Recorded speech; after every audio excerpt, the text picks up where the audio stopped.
Bienvenidos padre de familia a esta octava charla programada para todos ustedes. Antes de empezar, como siempre, agradecemos a nuestros amigos de Refinería La Pampilla Repsol, que gracias a ellos podemos estar con todos ustedes con el programa Crecemos Juntos. Mantener la calma en situaciones desafiantes puede ser todo un reto. Durante la crianza o el camino de la crianza de los hijos se pueden presentar situaciones que pueden despertar una serie de emociones que son difíciles para todos nosotros. El que sepamos gestionar ese estrés nos va a conducir a tener una mejor relación con ellos. Y como siempre, para empezar, vamos al momento de encontrando la respuesta. Bien, vamos a trabajar esta actividad que se llama el camino de las huellas. Básicamente lo que tenemos que hacer es, con una hojita y un lápiz o lo que tenga a la mano, vamos a dibujar un camino y vamos a pensar en dos tipos de huella. Si hablamos de las huellas automáticas, estamos hablando de esas huellas que nosotros dejamos en la vida de nuestros hijos. Estas huellas automáticas que son representadas como muchas veces con nuestras caras, con nuestras expresiones, nuestros gestos o algún tipo de palabra que siempre utilizamos cuando estamos bajo una situación de estrés. Hay que identificarlas, así que tenemos que trabajarlo 30 segundos para poder recordar. Es algo que normalmente yo siempre me comporto de repente de esa manera y no lo he detectado. 30 segundos y vamos a ver cómo nos va.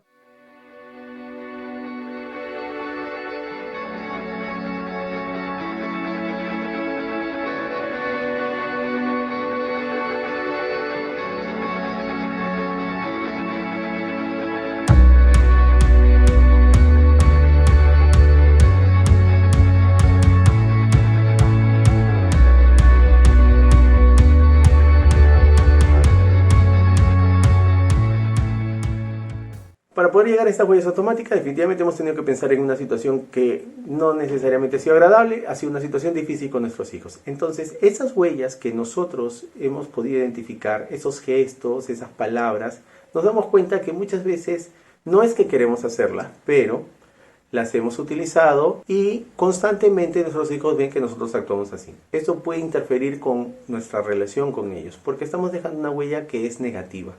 Ahora pensemos en otro tipo de huellas. Pensemos en las huellas que nosotros deseamos que ellos se lleven de nosotros, que tengan siempre ese recuerdo, que tengan presente. Ese tipo de huella son las huellas deseadas. Y esas huellas deseadas vamos a enfocarnos en dos palabras, en la calma y la reflexión.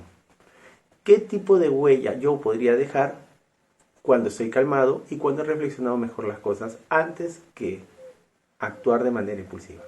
30 segundos y vamos a hablar después cómo los podemos utilizar de manera adecuada.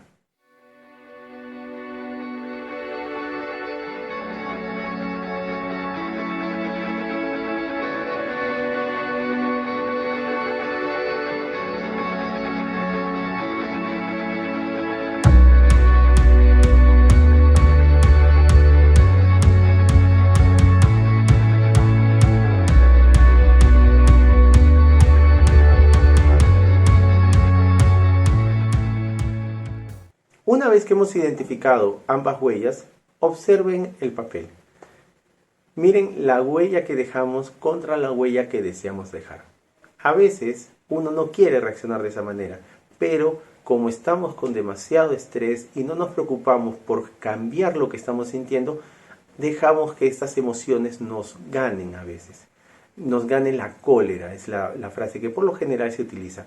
Entonces, si ya identificamos cómo somos y qué es lo que estamos haciendo, tratemos de gestionar esa emoción. Tratemos de pasar de estas huellas que hemos dejado, estas huellas automáticas, por estas huellas más deseadas. Recuerden que todos tenemos la capacidad de poder gestionar justamente esa parte de nuestra vida.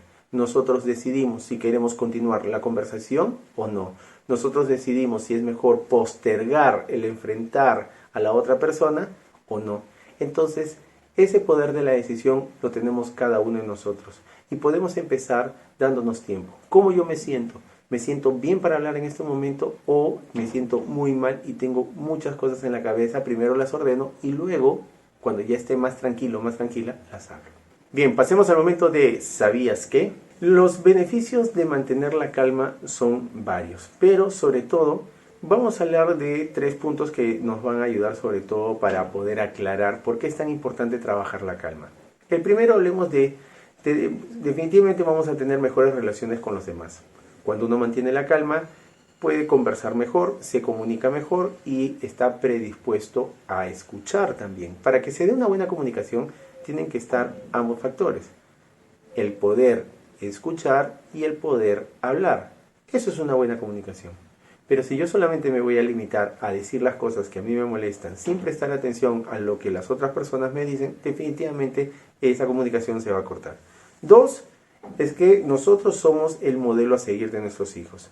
Entonces, cuando nosotros trabajamos esta calma, definitivamente le estamos dando un modelo a seguir. Si ellos me ven que yo me altero por cualquier cosa, yo grito, pensemos, ellos también no hacen lo mismo, ellos también no reaccionan igual, no están alterados cuando nos están hablando. Tenemos que poner un momento, una pausa en nuestra vida y reflexionar. Hay cosas que no podemos hacer. Nosotros le pedimos a nuestros hijos que actúen de una manera, pero sin embargo nosotros tenemos que enseñarle cómo hacerlo. Muchas veces asumimos su respuesta, asumimos que ellos pueden hacerlo, pero de repente aún son muy pequeños o aún no tienen esa madurez necesaria para poder alcanzar esa tranquilidad. Y es ahí donde nosotros tenemos que ayudarle. Si no pueden en ese momento, podemos decirle, vamos a hacer algo juntos, vamos a abrazarnos, vamos a tomar un vaso de agua. ¿Qué te parece si nos sentamos un rato para conversar? Respira profundo. Les damos primero esa tranquilidad para que ellos puedan preparar su cuerpo y luego exponer sus ideas.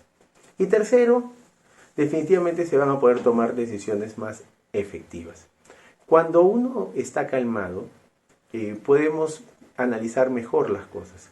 Desde un punto de vista más físico de nuestro cuerpo, el poder respirar de manera más profunda ayuda a que podamos pensar mejor.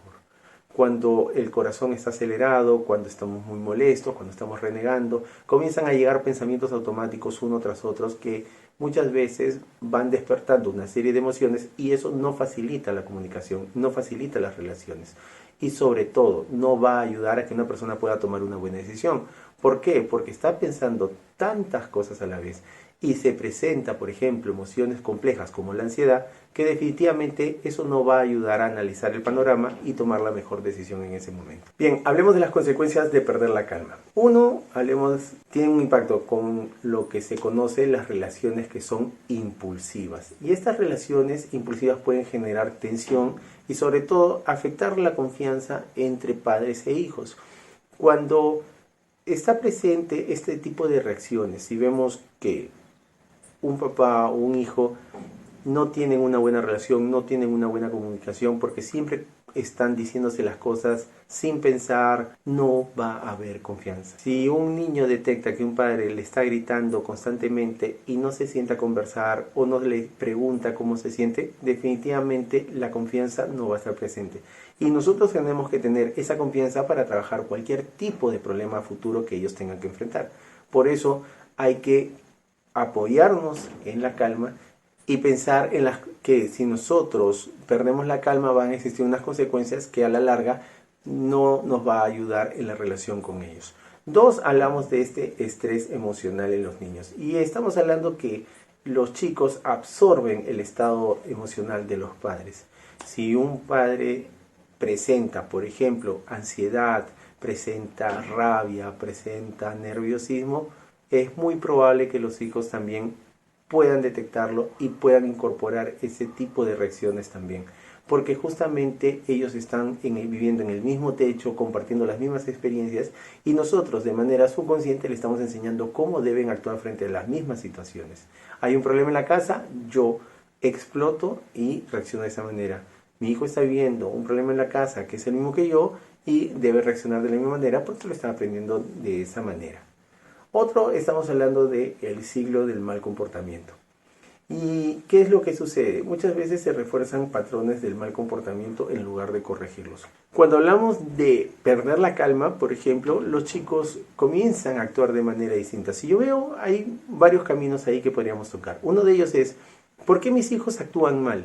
Porque si me ven a mí, que yo pierdo la calma con ellos, me reniego constantemente, no quiero hablarles, solo les grito o los ignoro, entonces el menor puede asumir que al ignorarlo, vamos a utilizar uno de los ejemplos, yo necesito que me vean, yo necesito que estén encima mío. Por tal motivo ya no me importa si actúo bien o actúo mal.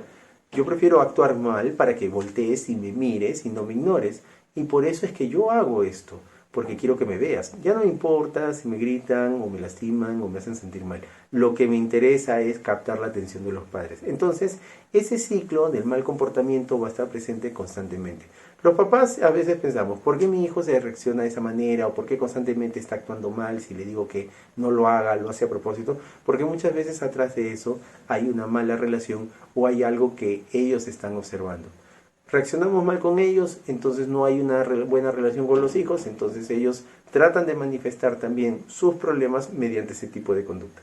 Bien, ahora, si hablamos de cuál es el impacto que va a tener el constantemente estar perdiendo la calma frente a la salud física y la salud emocional, deberíamos mencionar, por ejemplo, el estrés crónico. La exposición constante al estrés definitivamente va a tener efectos negativos en nuestra salud física. El que nosotros podemos presentar problemas cardíacos o se bajan nuestras defensas es algo que ya se sabe que va relacionado justamente el no saber gestionar este tipo de emociones. Cuando hablamos de esta calma, y yo utilizo a veces la palabra ansiedad, es porque la ansiedad está de la mano conectada con la forma en cómo nosotros reaccionamos. Cuando la ansiedad es leve, nos permite estar en estado de alerta, nos permite que nuestro cuerpo actúe de una manera específica y podamos encontrar una solución un poco más rápida. Pero es cuando esa ansiedad se mantiene y comenzamos a utilizar pensamientos constantes y va multiplicándose los pensamientos automáticos, van despertando ciertas reacciones en mi cuerpo. Y uno de ellos es esta reacción en el corazón. Por eso es tan importante que entendamos que las emociones nos sirven todas, sí, pero que tienen que irse, no se pueden quedar mucho tiempo dentro de nosotros. Y cuando hablamos de una salud mental, la pérdida constante de la calma puede contribuir a problemas de salud mental.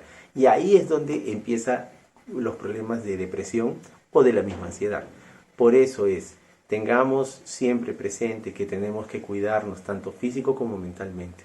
Hagamos actividades no solamente para distraernos o divertirnos, sino para cuidar nuestra salud. Ahora, estrategias puntuales para mantener la calma. La primera es algo esencial y básico en el ser humano, es dormir. La importancia del sueño reparador, la importancia del sueño para recargar energías y actuar de otra manera. Cuando nosotros dormimos bien, nos sentimos mejor. Y eso es esencial para tener una buena relación con nuestros hijos y con las demás personas. El tener un buen ánimo, el no estar cansados, el no estar adoloridos, hace que nuestro estado de ánimo esté mejor y predispuesto a conversar, por ejemplo. 2, podríamos dar un paseo para mantener la calma. ¿Cuán importante es una caminata? Recuerden que el cuerpo tiene que moverse, no somos una especie que debe estar sentada todo el día, es todo lo contrario. Todos los médicos lo primero que mencionan a cualquier edad es que uno tiene que tener una actividad física y el caminar va a ayudar muchas veces a despejar nuestra mente. El observar cosas, el poder cambiar de aire, el poder respirar de manera distinta, un viento más frío, hace que nuestro cuerpo reaccione de otra manera. Otro es la respiración que sea consciente para el estrés. Y esta respiración consciente es percatarnos cómo estamos frente a una situación difícil. Hay que prestar atención a cómo estamos respirando. Se ha hablado mucho sobre los beneficios de la respiración cuando nosotros la hacemos de manera mucho más prolongada. El practicar ejercicios del yoga o del mindfulness, que son estos ejercicios que ya están demostrados científicamente que ayudan al cuerpo, utilizan este método de la respiración no rápida, sino cuanto más retengamos, cuanto más podamos nosotros tomar aire profundo, mejor va a reaccionar nuestro cuerpo. Otro, vamos a centrarnos en las cosas que son positivas. ¿Qué les parece si a partir de ahora nos enfocamos de repente a hablar solo de lo positivo? No hablemos tanto de lo que no nos agrada o no nos queja, porque estamos prestando nuestra atención a todo lo que no queremos. Si veo algo en la televisión que no me agrada y no me está agradando, mejor es cambiar de canal. Si estoy viendo el periódico y hay una noticia que me está produciendo una sensación que no es agradable, la saco inmediatamente. Hablemos de las cosas que sí van a servir. de nuestros hijos, en vez de hablar de lo que no me agrada de ellos, buscamos también dentro de ellos algo positivo que sí han aprendido de esa situación que no nos agradó. Hablamos de esto, le damos más enfoque en lo que hemos aprendido en lugar de estar renegando por qué hizo esta situación, por qué hizo este problema. Y otro es escribir lo que nosotros sentimos, ¿no? Podemos escribir muchísimas cosas, cosas que queremos a futuro, cosas que deseamos, cosas de cómo nos sentimos. Es importante exteriorizar. A veces el ser humano tiende a guardar todo, no decir, y eso lo único que genera es más preocupaciones, más problemas y no va a ayudar a mejorar nuestra relación con nuestros hijos. Pasemos al momento de construimos sobre lo aprendido y lo que vamos a preguntarnos es cómo lidiar con las situaciones de estrés. Entonces, ya que tenemos claro toda la parte un poquito más teórica de los beneficios y las consecuencias y algunas estrategias, hablemos de cómo podemos manejar estas situaciones de estrés. Entonces, primero vamos a centrarnos en el pensamiento. Piensa antes de reaccionar. Parece fácil, pero cuando le damos importancia a darnos un momento de pausa y percatarnos si lo que vamos a decir va a hacer daño o no va a hacer daño, si va a mejorar o no, va a sumar el comentario o no, va a ayudarnos a que podamos identificar más claro si es que existe un problema o no a futuro. Si yo digo esto, va a traer esto de consecuencia. Si yo utilizo esto, ¿qué beneficios me va a traer de repente con mis hijos, con mi pareja? Otro es cambia la forma de ver las cosas. Hay que cambiarse un poco el lente de la forma en que percibimos todo. Es más fácil ver lo negativo en todo que enfocarnos, aunque sea en encontrar una sola cosa que sea positiva. En todo momento tenemos que pensar que siempre hay algo que podamos aprender. Cada situación difícil con nuestros hijos, en lugar de un problema, podemos pensar que hemos aprendido algo más el día de hoy. Y antes de irnos a dormir, no seguir pensando en el fastidio, sino, caray, hoy día al menos me quedo un poco más tranquilo, un poco más tranquila porque mi hijo aprendió de este problema y yo también aprendí de este problema. En un futuro ya tiene algo más en su cabecita para resolver una situación parecida. Y por último, hay que saber separar los problemas. No podemos afrontar todos los problemas a la vez, no podemos actuar al mismo tiempo. Si tenemos problemas con diferentes hijos, es mejor darle tiempo separado y no en el momento, porque justamente eso nos va a llenar de mucha cólera o nos puede frustrar. Entonces hay que separar situaciones. Mi problema con mi pareja no puede ser que yo reaccione de esa manera con mis hijos. Mi problema con mis hijos no puede ser que yo reaccione así con mi pareja o con otras personas. Los problemas se trabajan por separado. Primero soluciono el que me está causando más problemas y luego me concentro en los otros. Pero sí tenemos que saber separar, clasificar y entender cuáles son de carácter de prioridad y cuáles son que puedo postergar de repente o hacerlo después. Pasemos al momento de aplicando en casa. Y lo que vamos a hablar es sugerencias para practicar en la casa que nos van a servir justamente para mejorar esta calma que tratamos de desarrollar. Primero, hay que establecer rutinas que sean relajantes y hablamos básicamente de rutinas específicas que nos ayuden a relajar. No podemos estar viviendo hoy igual que ayer, igual que la misma forma de hace un año, de 2 años. Tenemos que buscar una nueva estrategia y la única forma es tratando de ser un poco más disciplinados. No se trata de decir lo voy a hacer, sino es marcarlo, comprometerse y hacerlo. 2. Hay que crear un espacio de reflexión. Qué tan importante es que tengamos un lugar para nosotros, un lugar para poder analizar, para poder pensar. En nuestra misma casa, no importa el tamaño de la casa, no importa que no tenga mucho espacio, no. Lo que estamos hablando es de un lugar que a usted le permita, por ejemplo, tener ese momento para reflexionar. Mi casa, por ejemplo, hay mucha gente en la casa y sé que acá no me voy a poder concentrar. Pero mi espacio, por ejemplo, de reflexión es cuando salgo a dar una caminata en la tarde y me voy a la banca del parque, me siento y en ese momento sé que puedo estar solo y que puedo analizar mejor y puedo reflexionar mejor las situaciones, en lugar de estar en un lugar donde constantemente me van a estar interrumpiendo. Hay que darse el momento, pero hay que buscar ese espacio que realmente sea un lugar donde yo cuando lo vea me pueda sentir más tranquilo. Y por último, hay que trabajar esa empatía. Ponerse en la situación de la otra persona es importante, pero hay que aumentar. No solamente basta con ponerse en los zapatos de la otra persona, es entender, me pongo en su situación, pero tengo muy claro que yo no soy esa persona. Entonces puedo tratar de entenderla, pero no necesariamente soy yo el que está viviendo ese problema. Mis hijos están pasando por un problema. Tengo que tener empatía con ellos, entender a su edad, en esta época, en este año, cómo son los chicos, las cosas que están viviendo, lo que han tenido que vivir, cómo ellos están reaccionando frente a ese problema. ¿Qué sucede cuando yo reacciono y yo veo que yo a su edad hacía ese problema y hacía 4 problemas más, me lo superaba sin ningún problema? Estoy comparando algo que es diferente, es otra época, es otra persona. Entonces yo puedo entender que un chico se puede equivocar y tengo claro que yo no soy esa persona. Esa es la forma en que la empatía va a poder interiorizarse mejor y va a tener mejores beneficios para usted y para su familia. Bien, llegamos a la parte final. Como siempre agradecemos a nuestros amigos de Refinería La Pampilla Repsol, que gracias a ellos hemos podido estar con todos ustedes a lo largo del año con el programa Crecemos Juntos. Agradecemos a todos los padres por haber visto a lo largo del año todos estos videos. Agradecemos por siempre estar presente y los mensajes que nos han ido dando de agradecimiento por los consejos que les hemos brindado. La mejor forma de poder nosotros llegar a tener una mejor relación con nuestros hijos es ir probando diferentes tipos de estrategias.